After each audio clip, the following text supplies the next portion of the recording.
నమస్తే మిత్రులారా, నేను మీ శ్రీనివాస్ చౌహాన్ అడ్వకేట్.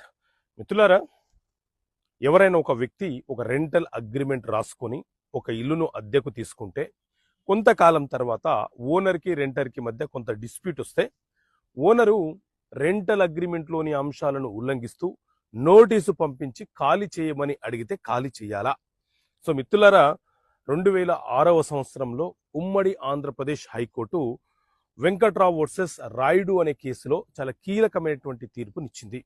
ఎవరైనా సరే ఒక వ్యక్తి ఒక ఇల్లును అద్దెకు తీసుకున్నప్పుడు రెంటల్ అగ్రిమెంట్ రాసుకొని ఉంటే రెంటల్ అగ్రిమెంట్లో పొందపరిచినటువంటి కాలపరిమితి ఏదైతే ఉందో ఆ కాలపరిమితి లోపు ఓనరు ఆ రెంటర్ని ఇల్లు ఖాళీ చేయమని నోటీసులు పంపించే అధికారాన్ని కలిగి ఉండడు.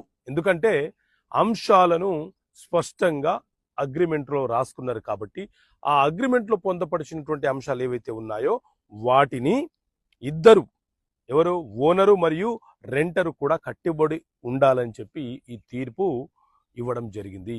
ఓకే మిత్రులారా, థ్యాంక్ యూ. జై హింద్.